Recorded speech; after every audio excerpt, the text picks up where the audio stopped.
Jayshree. And I think what a lovely start it was with Lalita Sahasranama. And I went so deep into meditation while you were chanting that. Okay, so I'm going to make it's a talk, no doubt, but then I'm going to try and make it as interactive as can be. So, are you all okay with English? I'm sure all of you are. So, I will be predominantly speaking in English, and then, of course, I'll try and digress into the other languages if and when necessary. Is that okay with all of us? All right. So, first, I would like you to quickly distribute these papers amongst yourselves. There's one sheet. And then there's a lovely shloka there at the beginning of the thing which says, Om Sahana Vavatu Sahano Bhunaktu Sahaviryam Karavavahai Tejasvinavadhitamastu Ma Vidvishavahai Om Shanti Shanti Shanti. Why do you think I began today's lecture, which is or a talk on temples, with this particular shloka?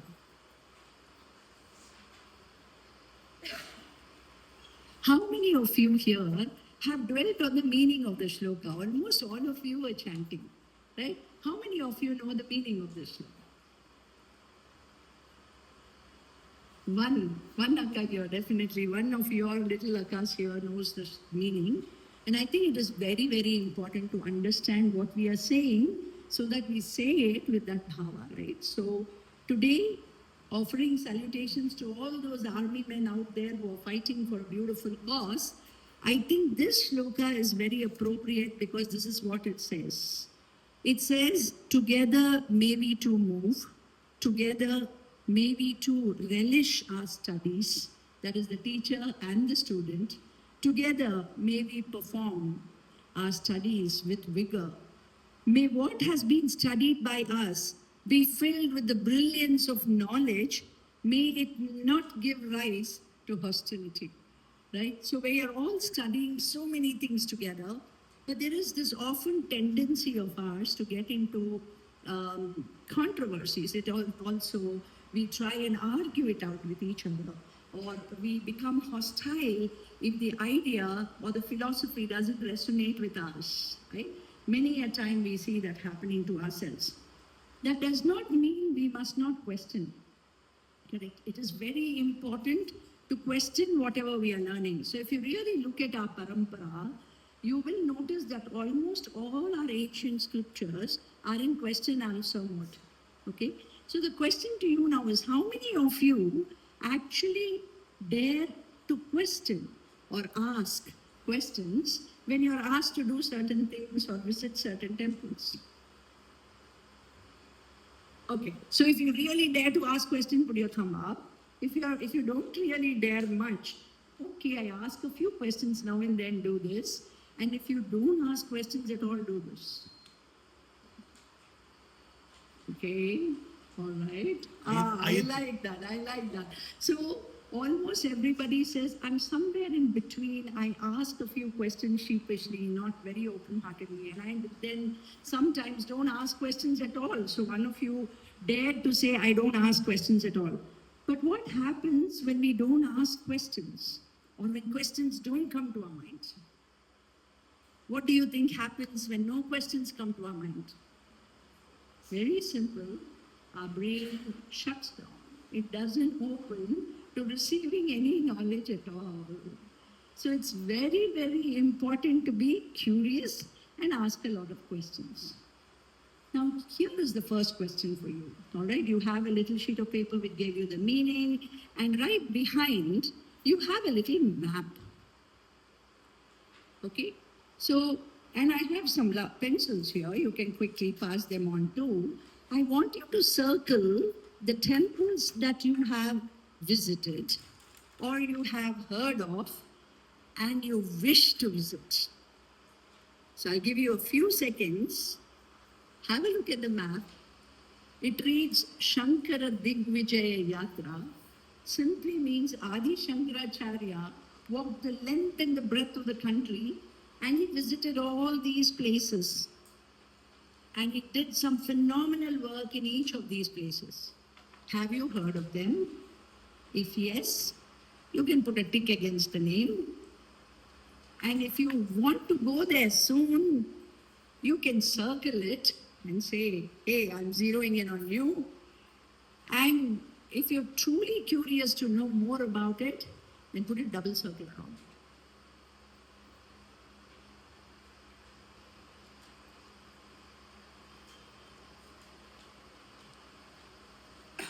Even as you're looking at those names and as you're circling and ticking, I would love to say here that temples are portals. They open up so much for us. They open up our tradition, they open up learning, they are deep healing centers. And they also infuse a lot of devotion in us. Okay, so there's a little thing that I've added at the bottom of the page. It says, if you really want to go somewhere, then today is the time when you have to make a very strong sankalpa that I want to visit this temple as soon as I can. So I'll give you a few seconds to make that sankalpa. Maybe your wish will turn true right now, right today, right here.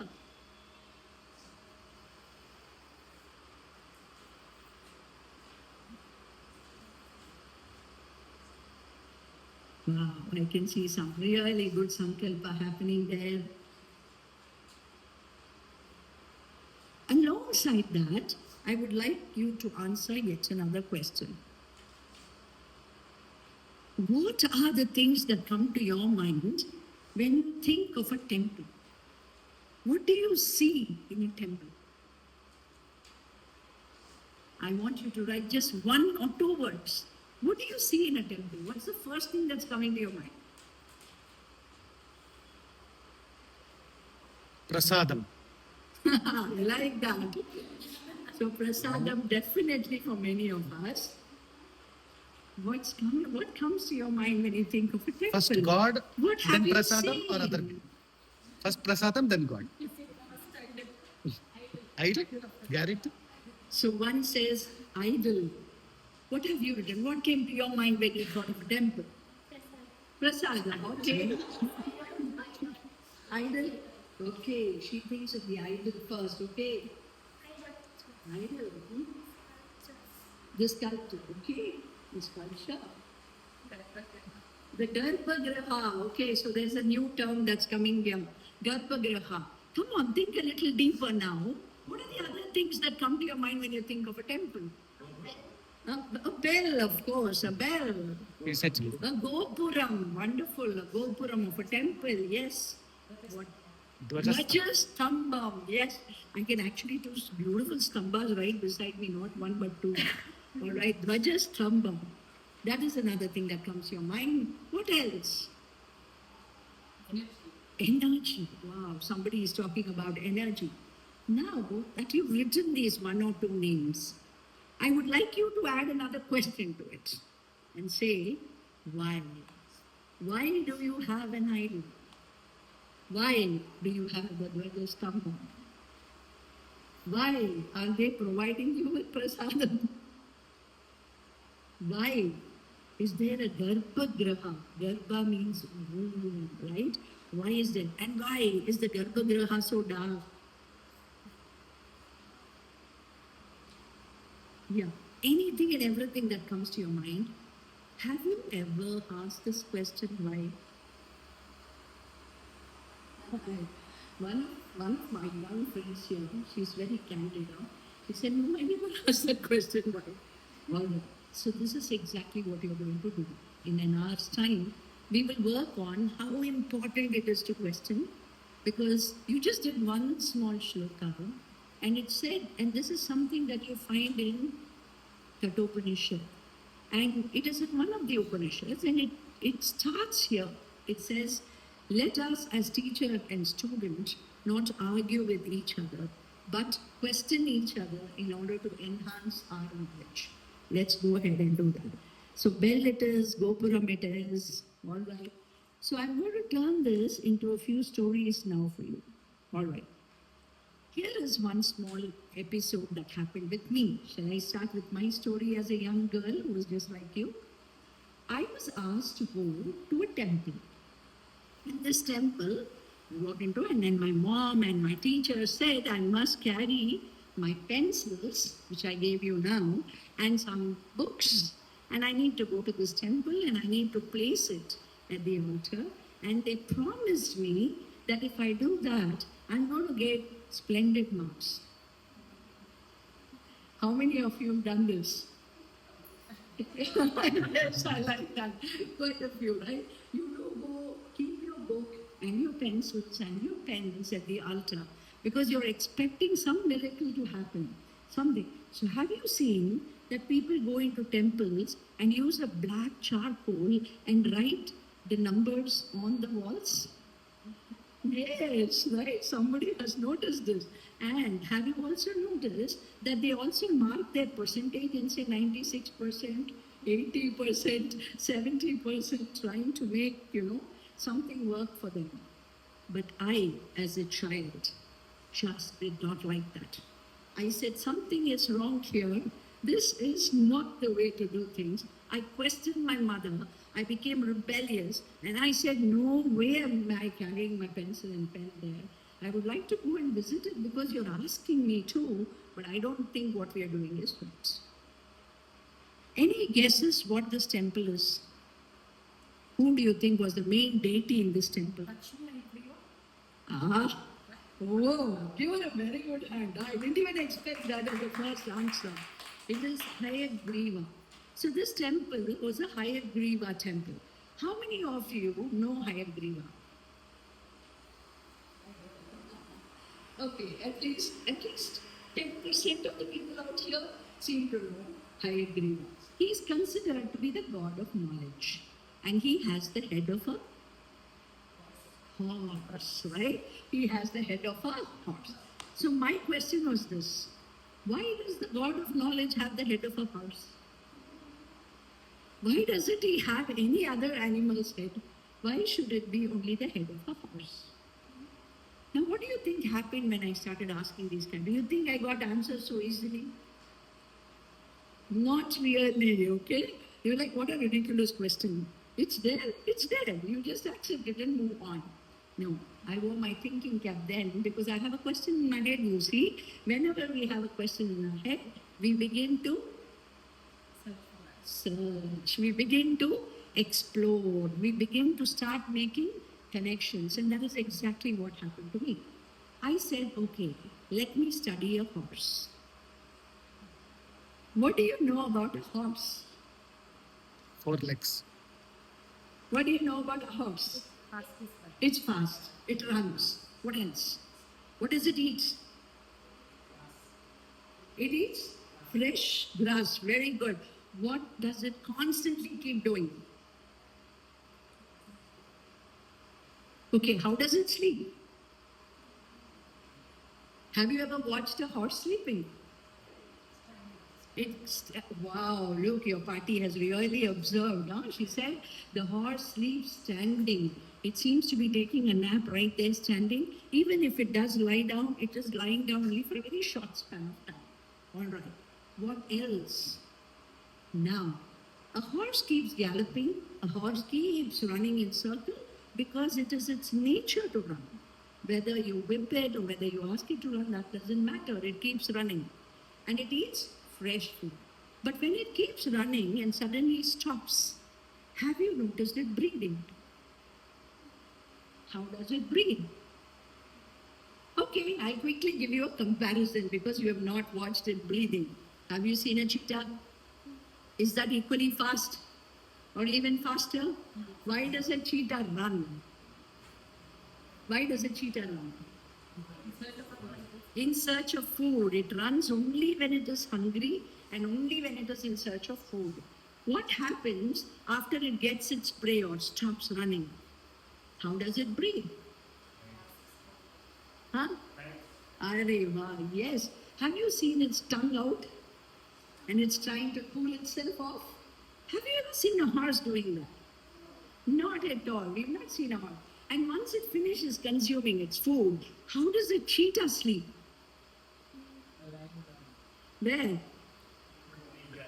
on the branches with all its limbs hanging, absolutely no life, right? It's going to take some more time to digest. And I got my answer. I now recited the shloka. How many of you know the Hayagriva shloka? Lovely. So shall we do it together? Jnananandamayam devam nirmalam sfatikakritim adharam sarva vidyanam hayagrivam upasmahe. Two words stood out for me. One is nirmalam and the second is Fatika Akritim. That's when all the dots connected in my head. And I said, no wonder the God of knowledge has the head of a horse. One, if you have to pursue knowledge, it has to be because it's your nature. You must not have a prey mindset. If you go chasing something, you will go huffing and puffing. And once you get it, you will be lying in a limbo. But if it is your nature to learn, you will do it constantly with a lot of enthusiasm. And then, what is the kind of food that you must consume to keep your energy levels high? Fresh food, right? It has to be fresh food, and that's what it is eating. How must you breathe if you have to be very calm and composed and study? Then how must we breathe? We must breathe nice deep breaths through our nose, and that's what it does. How long can you sleep when you're pursuing your studies? Indefinitely? They have to be short power naps, especially the afternoons. They have to be only a short power nap. Now you see why Haidriva is considered the god of knowledge and why our seers have been so clever to depict him with the head of a horse. What did we chant a little while ago to begin the day? Lalita? Who has composed that? Huh? Vashinyadu. Yeah. Yeah. Who actually handed it over? Did you read that last line? What was that? Hayagriva Samvagu. And then it is given to Agastya, right? So it is coming from Hayagriva. That is why I started here. Now interested? Is it now important to keep questioning? Are you guys ready to question and getting a little braver now? So that you can question? Well, that was my first story. Now, I'm going to turn the story a little more.